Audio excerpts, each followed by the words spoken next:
Morning Wednesday, and thank you for joining the class. And we have a few more lectures to go on this deflection, and we'll get into the column next week, and we should be able to finish all by Friday, I believe next week. And so far there will be 2 homeworks remaining. I think we'll finish the content well enough to do the next homework, which will be released today or tomorrow. You have a week due till next week. And the last homework will be left next week, but the last homework will not be graded, okay? Last homework will not be graded. It will be for you to work on the column. I will provide some answers so you can compare with the results from the column problems, okay? And like I said, we'll have class tomorrow. We'll have class tomorrow from 1 o'clock to 3 o'clock, right? It won't be that long, but we'll have 2 lectures tomorrow. Make sure you attend, okay? Because we missed the lecture last week, okay? And now let's get back to the business, right? So deflections, this is what we've been doing. A quick review of what we have done last lectures, right? So we now know that to calculate the deflection of reinforced concrete beams, we have to understand the bending rigidity of the section. And the bending rigidity is called EI, has 2 components. One is Young's modulus E, and the other is moment inertia I. And we know that E is pretty much set, right? It's concrete.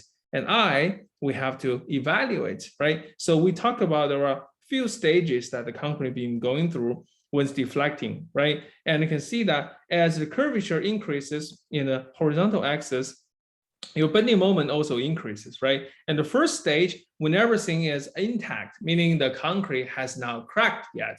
So it's called uncracked elastic, meaning everything's fine and the concrete behave like a linear material, right? So if you're still confusing, let me help you here draw the picture, right? So if you see that from the concrete constitutives, right? We're talking about stress-strain relationship for concrete, right? Remember, concrete looks like this. It has a linear curve and then goes up, then flat, and then drop down for compression. And for tension, looks like this, and then quickly degraded and like that, right? So this is for compression, and this is for tension, right? So, excuse me, when we talk about linear, we're talking about that the concrete will stay within the linear regime, all right? Linear regime, all the way to the peak and to the linear portion of the compressive behavior. So this is so-called uncracked, right?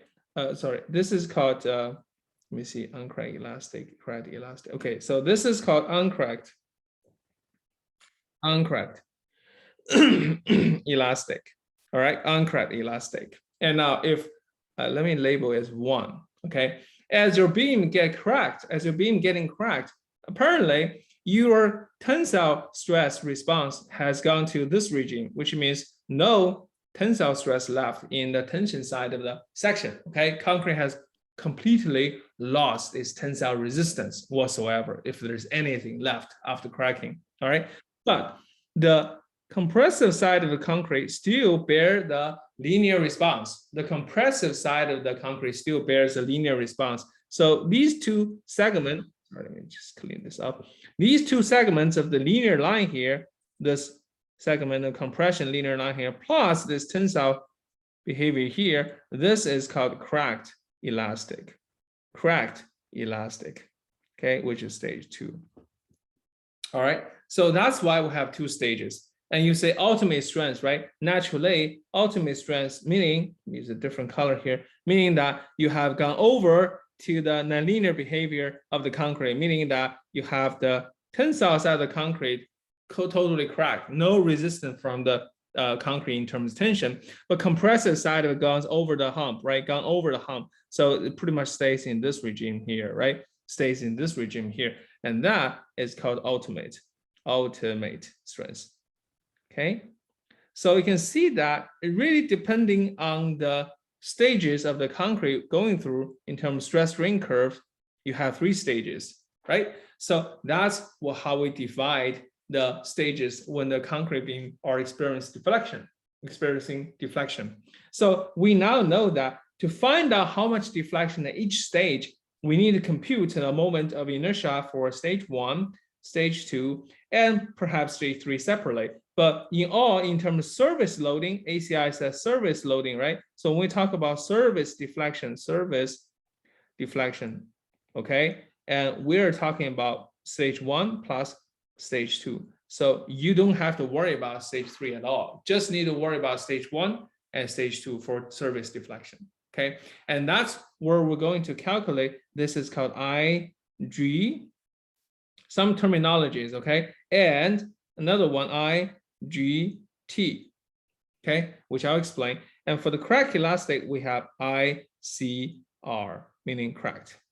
Okay, ICR meaning crack. So put a little bit note here. Let me just put a asterisk mark here. So to explain that, right? So IG is called moment of inertia.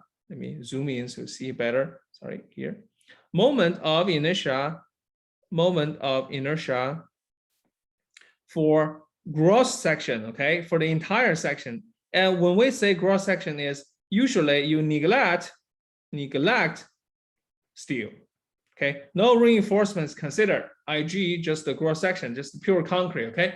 Assuming that the steel doesn't do anything, which is not true, you all know that, but at this point, we can say that there's a symbol representing an approximated moment inertia without considering any steel in it. And in addition to that, we also have another terminology called IGT. That means it is a moment of inertia, okay, for the transformed section, okay? T indicating transformed section, okay? Transformed section meaning what? Meaning you convert steel to concrete and then do the moment of inertia, okay? Steel, convert that to concrete and do the moment of inertia.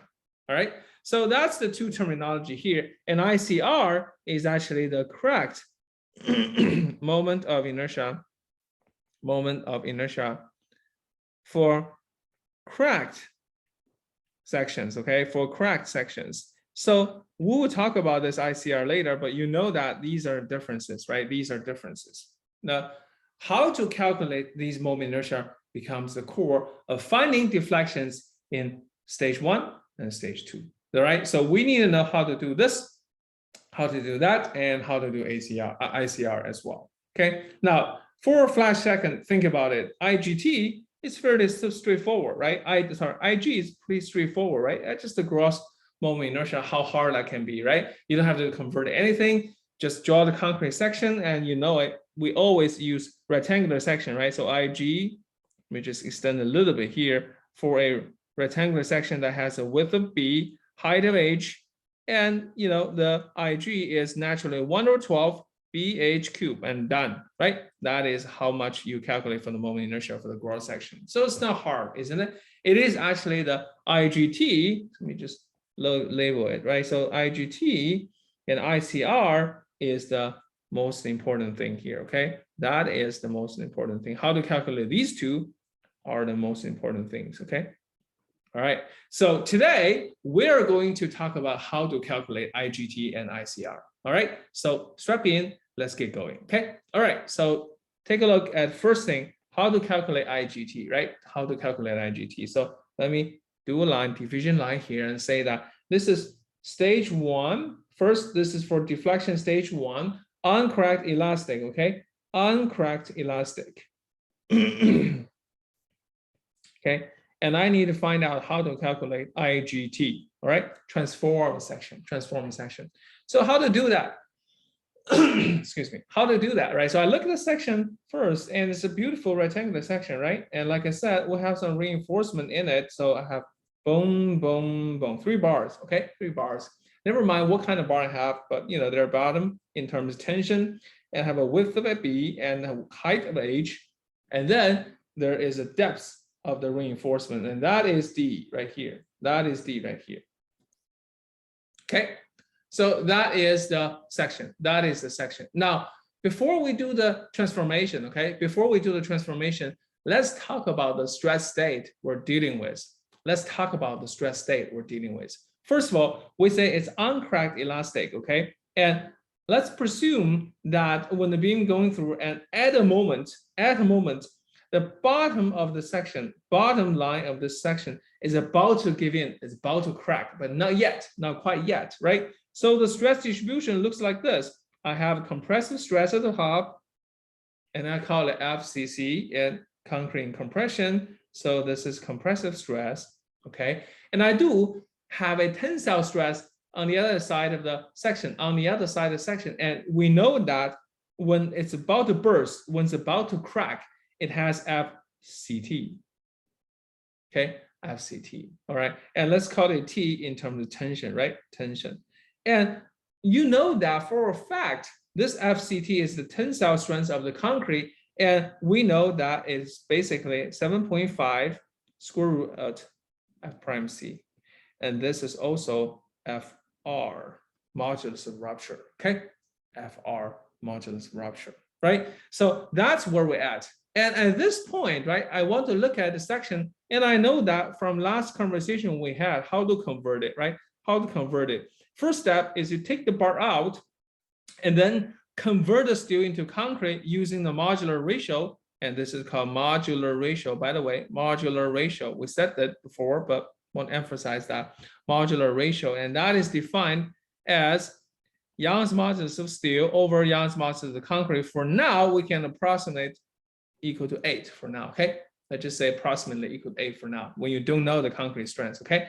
And then you can convert the steel into concrete, fill them back in. But since you have to fill the void that you created by taking the bar out, you have to sacrifice some of the area of a converted concrete, okay? And add it on the additional sides of it and make it whole, all right? So that was the process. So let's just do that, right? Let's just do that. So first thing first, I want to have a look at my section. I say, okay, look, I'm taking the steel bar out.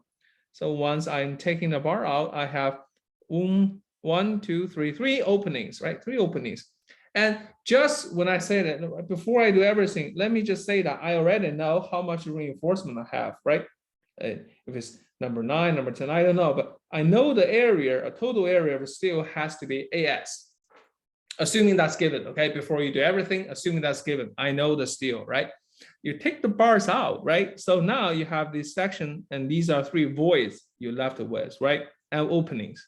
And convert that into concrete, right? It's how to convert it into concrete. So total conversion, right, is N modular ratio multiply AS. Okay, that is total converted concrete. This is very important here. People always have confusions here, okay? That's how much concrete, total concrete, you converted. All right, now out of these 2, you take 1 AS to fill them back in, okay? To fill the void back in, all right? And you left it with NAS minus AS, right? And that is the additional wings on our side, right? Okay, so to write it down specifically, this is AS explicitly, and the outside is N minus 1 AS divided by 2 on the right-hand side, N minus 1 AS divided by 2 on the left-hand side. Got it? So that is why there's N minus 1 in this equation, N minus 1 equation. All right, okay, so now that should be clear, right? So once you have this mental image, right? Once you have this mental image and you get back to your section, now after conversion, so this is called conversion, right? Conversion, okay? And after conversion, what you're looking at is a nice rectangular section. What you're looking at is a nice rectangular section with little wings sticking out like this. And now this little wings has a cross-section, total cross-section area of N minus 1 AS. And the rest of the section still is a fully filled concrete section, has a width of B, of course, and height of H, and that is that. All right, so now all we're trying to do is to find, the total moment of inertia for this, okay? So how do we do that? Right? So now first thing, you use the centroid, right? You find the centroid. So find the centroid. Okay, find the centroid. So how do I find centroid? So the centroid is that to find the y top. Okay, y top. Okay, So this means that if I have a center of the whole section, right? Assuming I have center of the whole section, and the distance between the top fiber to the centroid of the section is called y top. How do I calculate that, right? And that is pretty simple. If I call this rectangular section to be 1, and then this section to be 2, then basically I have A1, Y1 plus A2, Y2. You have done this before in materials, mechanics materials, right? And then A1 at the bottom here plus A2. Now, what is Y1? Y1 is the distance between the centroid of the rectangular section and the centroid of the whole section, okay? And I may have drawn this a little bit wrong, and let me just correct that a little bit, okay? Correct that a little bit, I'll explain to you why. So this is the shaded area, still want to keep it that, still want to keep that. So it's a little bit downward, more offset downward because you have this additional strip right here, okay? So this is y top, and that is the centroid. And now the distance between 1, which should be here, that is half h, okay? Because it's a rectangular section, right? This is distance y1, all right? And y2 is the distance between the centroid of this tiny strip here to the centroid of the whole section. So y2 is right here. Okay, so now let's plug them in, right? So A1 area for the rectangular is BH, simple, right? A2 is N minus 1 AS. Where is this minus 1 coming from? It's right here, okay? Right here, N minus 1 AS. Right here, okay? So that's what it is, the area. And Y1, like I said, Y1 is the distance, right? Y1 is the distance between the centroids, all right? So Y1 is this fellow here. So what is that? So I don't know, but Y1 is Y top. Let me see here, Y top. Oh, sorry, that is not Y1. Yeah, crap. So sorry about that. This is actually D1. Let me back it up a little bit, okay? D1 and D2. Okay, now, yeah, I made a boo-boo here, sorry. So we have to make a reference line, okay, folks? We have to make a reference. This is a reference line here, okay? I got confused with the other process, apologize. So the reference line is there actually, Y1, clean this up. Y1 is actually the distance between the centroid of 1, distance between the centroid of 1 to the reference line, okay? That is my Y1, yes. And Y2 is the centroid of my 2 to the reference line, okay? That is Y2. All right, so Y1 is half H. That makes sense, okay? And then Y2 is D or DS, right? So that is the distance between the top fiber, which I call the reference line, to the centroid of the sections. All right, so from there, you can find out your Y top. You can find out your Y top. All right, so let's just plug them in, right? Let's just plug them in. So Y top equal to A1 BH, Y1 H half, and Y2 A2 A N minus 1 AS, Y2 DS, divided by 2 area combined BH plus N minus 1 AS. And that is my Y top. Okay, Y top. All right, so with that, I have my centroid. I have my centroid of the section determined. That is the whole centroid, right? And that is the distance between top fiber to the centroid. All right, and then we need to calculate the moment of inertia, right? I'll find your centroid first. So let me just use this. Find the centroid first, and then find IGT. Okay, find IGT. So how do I find IGT? I need use a table, okay? I need to use a table. So first thing first, I divide the section into 2 parts, part 1, part 2, okay? And then also now let's make a table and try to add them up together, right? So in terms of area, I have A1, A2, and in terms of a distance between the centroid of each piece to the centroid, right? To the centroid, Y top, that is, right? I call it D. Okay, the I, small I here representing each section, okay? So this, let me give a definition, is the distance, you should know this, okay? Between center of each section, right? Each section, right? So in here we'll have two sections, 1 and 2, okay? 1 and 2 to the center of the total section, right? Of the whole section, right? Okay, so that's called DI, okay, which I'll label. All right, and then I need to find out moment of inertia of itself, right? Of itself, which is with respect to the centroid of itself, right? And then I also need to find out what is my total moment of inertia when summing everything up. Okay, so let's fill in the table, right? For area for 1, it's simple, right? BH. For 2, this is n minus 1 AS. Now, this right here, distance DI in terms of 1 is the distance between the centroid of section 1, which is half h, to the centroid of y top. So this is D1. All right. And that is the distance. And how do I write that? That's y top minus half h.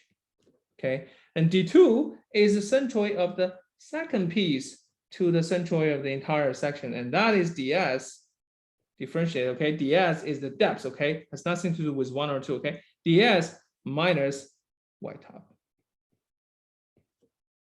All right. Okay. Now let's talk about a moment of inertia for each component. For component 1, the section 1, right? So that's just rectangular. So you don't worry about this for now. Okay. Don't worry about this for now. Just consider the rectangular, right? So I naught is the moment of inertia for section 1 only, and that is 1/12 BH cubed. Right? You know that, right? It's 1/12 BH cubed. Simple. But I naught for the section 2 or the component 2 here, which is a tiny strip here, is 1/12 B. What is B? I don't know. I don't know, right? I haven't said anything about this. I really don't know. I don't know, right? Some length, but I just put here, I don't know, right? And T, which again, I don't know, it's a very thin strip, right? The thickness of this strip here, I don't know. I just know the total area has to be n minus 1 AS. I don't know the length of it. I don't know the thick. I don't know nothing, right? But I need to have some dimension. So I just write down T to the power of 3. Power of 3. All right. So how to deal with it? How to deal with this? Don't know, unknown. Two unknowns, right? How do we deal with that? Here is engineering mind started playing the game. All right. So how to do that? Now in my head, I started thinking, if I don't know it, can I shrink it to nothing and remove it? Can I just take it out? How? Well, it's something, right? It's two-dimensional multiplied together. Well, I take a look at the equation form, right? It's some finite number, and multiply something to the power of 3, which is quite high. So in my head, I start thinking, if I can make T very, very small, smaller than the length, right? Smaller than the height of the section, right? Very, very small. And maybe I can just say T approximately equal to a small number. And then maybe, just maybe, I can say T to the power of 3 approximately equal to 0. And this is when compared with H to the power of 3. Okay. Okay, so that's my mind process. So in my head, I start playing the mind game. I say, sure, I have n minus 1 AS. I don't know how large it is, but I can always try to shrink it into a very thin line and very long length of strip. But when I'm shrinking it, since I am shrinking the T into a very small number, infinitesimal, very small number, right? T to the power of 3 almost equal to 0, and thus I can cancel it and say that it's approximately equal to 0. Save myself from the trouble, right? Save myself from the trouble, make my life easier. Okay, so with that, what we say here, usually neglect, right? Usually you neglect the I naught, okay? I naught for the converted concrete from steel, okay? From the steel converted concrete. Okay, just to make our life easier, right? You can do that. All right. So with that, things a little bit easier. From the parallel axis theorem, parallel axis theorem. What is parallel axis theorem? Well, that's from mechanics material when you're trying to do the moment inertia, when you're trying to do the moment inertia off axis. That is to say that the moment of inertia with component 1 with respect to this new neutral axis, which is y top, right? For the entire section, the moment inertia equal to the moment inertia of self I naught plus area of the section multiply distance between the centroid to the power of 2. That is the parallel theorem, okay? Parallel theorem, okay? If you forgot about it, go back and search in Google, you find it, okay? So that, ladies and gentlemen, gives me I1, okay? Gives me I1. So similar here, I naught plus A2 and D2 squared, and this is I2. And finally, the moment of inertia for IGT, let me write down here, IGT, okay? T represent transformed, okay? Transformed, okay? And that equal to I1 plus I2. There you go. Okay, I1 plus I2. And now I want to write it down explicitly, right? So put this component, get this component right here, and get all this right here, and you eventually have is 1/12 BH cubed plus BH multiply y top minus half H squared plus 0, right? Because I don't have anything here, and plus n minus 1 AS and D minus y top squared. All right, and that is how you calculate IGT.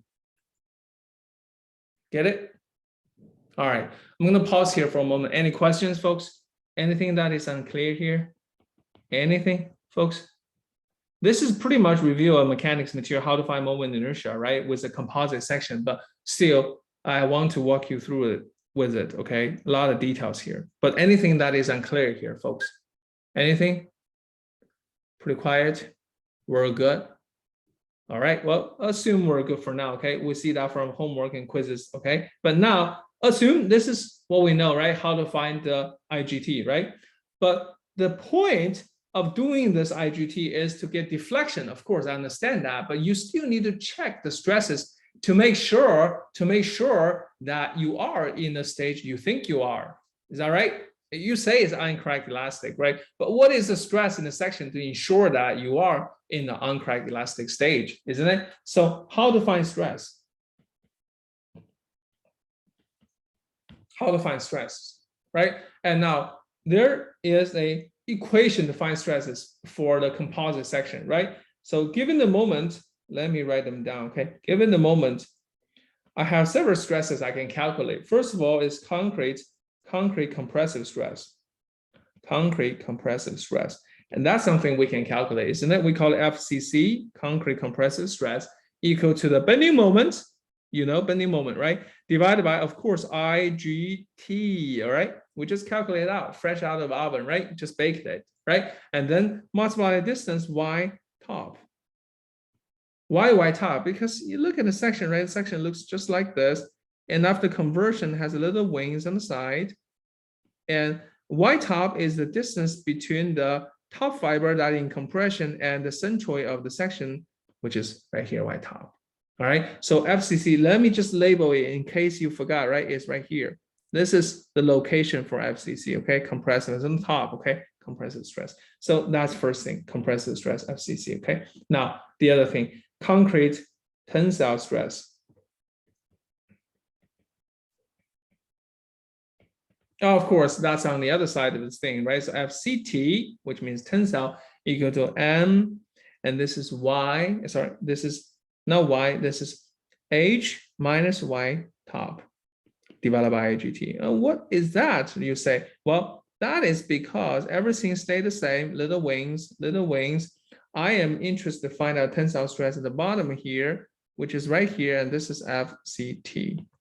Okay, and now the distance between the centroid, distance between the centroid, you just labeled out, which is y top right here, to the bottom section right here. So that is H minus y top. Get it? Okay, so last but not least for the steel, right? So steel, of course, tensile stress, right? What is the tensile stress of the steel in this section here? That is Fs. Well, you think about the section, right? Again, look at the section, and there's a little wings, remember? And now you think about it, it's just y top right here. That's the centroid of the whole section. And I need to find a distance, right? Distance between the centroid and the steel, right? That's right here. And this is distance. So that should be ds minus y top, isn't it? Right? So with that, I'm going to write m and then ds minus y top divided by a moment inertia, right? IGT, moment inertia IGT. And that is the stress in the steel. Okay. Everybody cool with that? Are we okay with it? Feeling pretty good about it? Yeah, might be an issue here, right? Might be, what is the issue here? What might be the problem here? If I'm somebody in a crowd to help me out, okay? Brendan, Mr. Schmidt, you're in luck. Yes, good morning. How are you doing? Doing wonderful. All right, good deal, good deal. Like to hear that, okay? So we are in the pickle here, right? We're trying to find the steel tensile stress. And I'm just going to use the old-fashioned stress equation, moments multiplied by distance divided by IGT. And is there anything wrong with this? Okay, so that's from the composite section from mechanics materials, right? You remember when you do the mechanics material, did you do it with me or Dr. Libre? Dr. Libre. Dr. Libre, right? So yeah, so you had a very good mechanics material class, right? Remember, he talked about this, right? So maybe this is not a good drawing, right? So for example, in the composite section, you have steel. On the outside, you have wood in the middle. Remember? And you have to convert the steel into wood and make it more like this, right? And you have to find the stress. But let me ask you this. When you do this, you assume the materials is concrete or steel in this case? Right now, we're assuming it's all concrete. Oh, concrete. Wonderful, right? So in terms of stress, if you assume the whole section is concrete, what kind of stress you're getting? Is it concrete stress or steel stress? Concrete stress. Concrete stress. Wonderful, wonderful. And that's the right answer. Thank you so much, Brendan. So Brendan is right. There's a problem because our goal is to find the stress in the steel, folks, steel, but you convert the steel into concrete, isn't it? So whatever you do now is the stress on the concrete. So how do we get back to steel? Don't forget, you multiply by the modular ratio n here, okay? That's the common mistake. You don't forget that. And that n is the modular ratio between the Young's modulus of steel over Young's modulus of concrete. Thank you, Brendan. So that is something we always tend to forget. Don't forget, okay? Don't forget n. All right. And you say, Bob, this is so hard to remember. Well, think this way. If you need to convert one materials into the other, it is only when you need to know the stress of the converted air materials, you need a modular ratio. If you don't care about the stress in the converted materials, don't worry about it. Okay. In our case, we need to worry about the stress in the steel because we want to make sure that the steel hasn't yielded yet. Of course, hasn't yielded yet. So in this case, we have to convert the modular ratio. Okay. And let me just label this red line here to be symmetric with the other things. Okay. So this is Fs. That is the stress in steel. Okay. All right, good deal. So with that, we're done with the first stage, which is uncorrect elastic, right? Everything's intact, only the stress in the bottom fiber close to the modulus of rupture or the tensile strength of the concrete, okay? All right, with that, let's move on, right? Let's move on to stage 2. So move the dashed division line here. It's not hard, so still connected. So stage 2, what we call this is cracked elastic. Cracked elastic. All right, so again, let's take a look at the section. The section looks fine, rectangular section. and I have some bars in it. I'm going to run fast because I have gone through some basics, right? So the stress looks like that. Before you took a look at the stress, I want to go back one more step, take a look at the strain, all right? And I know that the top concrete have a compressive strain epsilon C. And be careful, folks, I did not say it's epsilon Cu. I did not say it's epsilon Cu. Why not? Because it is not at ultimate stage, meaning the concrete hasn't crushed yet. Matter of fact, the concrete are well under the elastic limits at this point, right? So definitely not cracked yet. And I know that the strain diagram follow the linear distribution. So I know that the reinforcement have a strain epsilon T, right? And also have epsilon, sorry, the other way around. I have my, since I only have one row, right? So I have epsilon S, or in this case, I only have one row epsilon T is right here, okay? Right, so now with that, I can start looking, right? I start looking, I say, look, if the concrete cracked, right? We are talking about the cracked concrete. If the concrete cracked, meaning that I do not have any stress under the neutral axis. That was the assumption we made when we started this lecture, right? Meaning that if you have stress distribution supposed to look like this, and this is FC, and now you cut it off. Okay, you just retain its compression or compressive side of it, and you know that this is linear. And you have a compressive stress like here, and you know that it's far away from the concrete crushing point. All right, and now after this, you see the whole thing in terms of stress distribution. So this is stress diagram. Sorry about this miscolor, but now you're only left with a triangle, beautiful triangle here. And this triangle have a stress RFC. Okay, and the number yet unknown. Okay, we don't know the number of it, but let's just say that's a compressive stress. Okay, now pay attention, folks. Here's something important. Okay, now the job is to find out what is this neutral axis right here. All right, so meaning in terms of the compressive zone C, I need to find out this distance in C equal to, and pay attention, folks, another new term come out, okay? K, D, S. K is a new coefficient. We will talk about it. We will talk about it, okay? But for now, just know that it's a mysterious K, okay? Mysterious K. And if that is the case, all I have to do is to find out the distance between the center of the tension, which is in terms of steel, right? Because concrete is gone, no more concrete in tension, all right? And tension of the steel and to the centroid of the compression side of it, and that is total compression force that is from the concrete, right? And this right here, you know, because the triangle, so this distance right here is 1/3 of a kd, and this right here is called the lever arm between compression tension is JD. Okay, and to be precise, JD equal to ds minus 1/3 kds.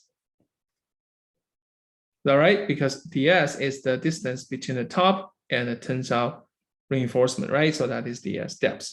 Okay, so that is the whole picture. All right, haven't seen this before, right? Haven't seen this before. Now I want to calculate the moment of inertia for this one, right? And to be precise, this is called ICR, I cracked.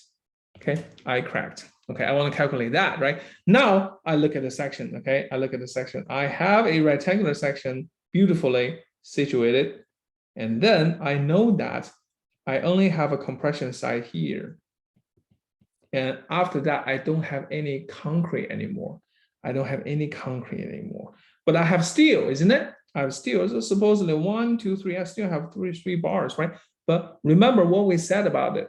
We said you convert the steel into concrete.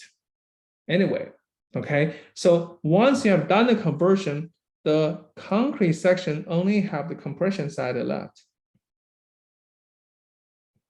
The concrete section only have the compressive side left. And this is so-called KD, remember? KDS, okay, KDS. And now the steel has been converted into a strip. And This strip right here is the converted steel into concrete, and that is now N times AS. Whoa, wait a minute, Bob. Wait a minute. You wrote previously N minus 1, remember? There's a N minus 1 here, right? What happens? Where does this minus 1 go, right? Where does minus 1 go? I don't have a minus 1 anymore. The reason is that we don't have a minus 1 because you lost it. When you take the bar out, there are no more void in the concrete section. You don't have to fill them back in. You don't have any concrete left, matter of fact, under the neutral axis. Remember, because this is so-called cracked. Okay, now pay attention. Okay, NAS is N multiply AS. Let me just differentiate that way. Okay, N dot A means neutral axis. Okay, they are different. Yeah, I know. You should know that, right? But yeah, let's just make it different, make it clear. Okay, different. Okay, so now you know the new section, the dashed line indicating the regional geometry, but that's what we're dealing with. And still you have the width, this is B, and you have the distance of KD. And now if the centroid of the section 1, and again, I call it 1, I call it 2, and the centroid of section 1 is of course here, and that is half KD. And I want to find out the centroid, right, which is neutral axis. So Y bar is actually this fellow right here. Say, Bob, what's going on? What's going on? I'm confused. You were supposed to find the centroid of the section first, is that right? But you know, this is called neutral axis, right? This is called neutral axis. So I already know this is the centroid of the whole section. Okay, I don't have the numbers, but I already know this is the centroid of the whole section. Now, the distance between the centroid of the whole section and the centroid of section 2 here, and this is ds minus kd, and this is so-called d2, and this is d1, and d1 is kd divided by 2. All right. Okay, so follow suit, right? These are some geometry, some symbols. I don't know what's the number, right? But I want to go back, take a look at what we've done in the first stage. So we look at a section. First step is find the centroid. So I am going to follow the same step, right? So first step is find the centroid. So step 1, find the centroid.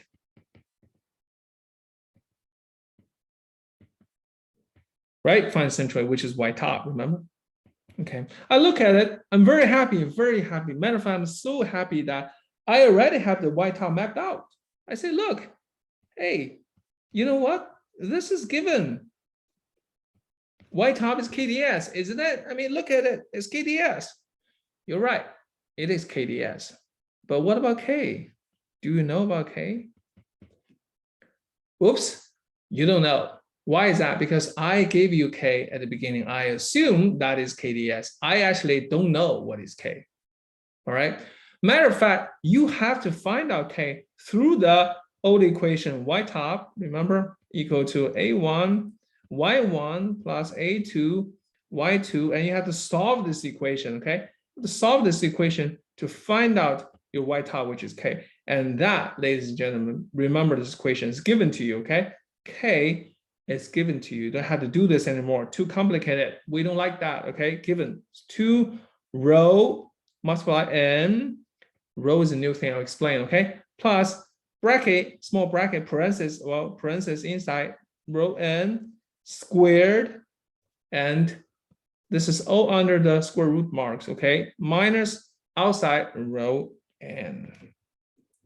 And folks, keep this on your crib sheet. You will need it in your exam, and keep it on your crib sheet, okay? Okay, all right. Now, some parameters. Of course, N is a modular ratio equal to the Young's modulus of steel over Young's modulus of concrete.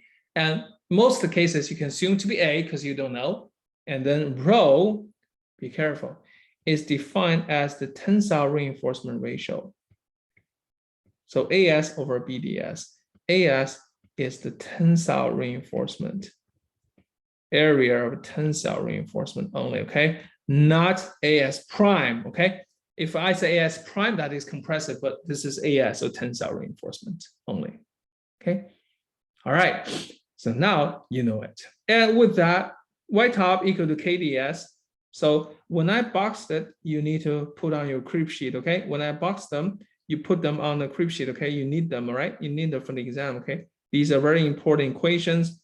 You need them for your exams, right? So that is how we find K. And once we find K, the step 2 is to find the moment of inertia, right? So to find ICR, and that, ladies and gentlemen, we're going to use the old formula, right? The table formula. So we have 1 and 2. Oh, sorry. We just put the table out first, right? Put the table out here, here, and divide that into this 1, into this 2, and this is area, and this is the distance, D, remember, distance between each component to the centroid, and I have moment of inertia with itself, and I have the total moment of inertia of each component, right? So let me write it down, BKD, this is the first area, right? And then half BD, half KD, divided by KDDS divided by 2, and this is 1/12 B KD cube. You can, I don't have to explain to you how I get this, right? You can figure it out afterwards, right? I just want to finish this equation. 12 B KD cube plus B KD multiplied by the distance, which is KDS divided by 2 to the power of 2. Okay, and the rest NAS and DS minus KDS, basically 1 minus KDS, and 0. Why 0? Because the approximation, right? T is small and all that. Remember, T is small and all that, right? NAS DS, oops, crap, DS minus KDS to the power of 2. So after everything said and done, you make, well, you add them up together. So this is I1, this is I2, add them up. So I crack equal to I1 plus I2, and that is, folks, 1/12 BK cube, D cube, and plus BKDS and KDS squared over 4. Yes, and I know it's a long number, right? Plus NASB, sorry, times DS squared 1 minus K squared. Okay, and I want to clean up, right? Because I see that there are 2K here. So I collected terms for this one, collected terms for this one, and simplify it into a BK squared DS cube divided by 4. And voila, this is the form for ICR. This is the form for ICR. Okay, all right, last 2 minutes. Same thing as in the first stage, I need to find out the stresses, right? So the stresses for this equal to what? The stress for this FCC equal to 2M, and here JD, oh, another term, JD here, KDS multiplied B, and JD equal to DS, bracket inside or parenthesis 1 minus K over 3. Okay, FCT, I don't have to explain to you that, right? What is the stress?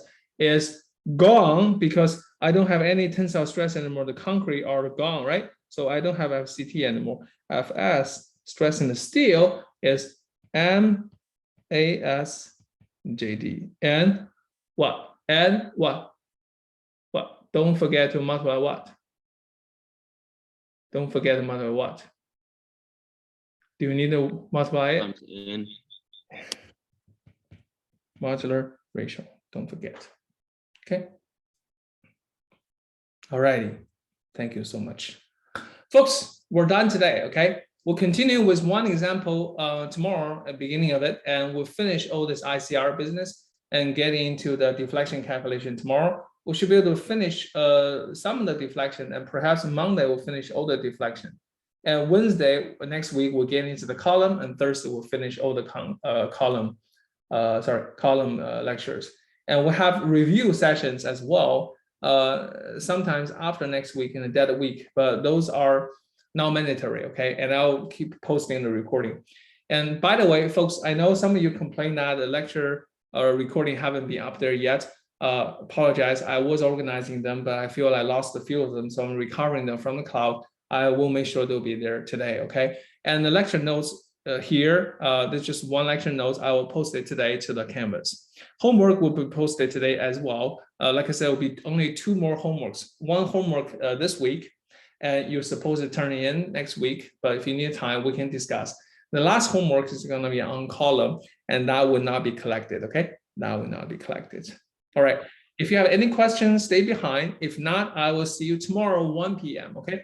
Tomorrow, 1 p.m. Thank you, and see you then. Bye now.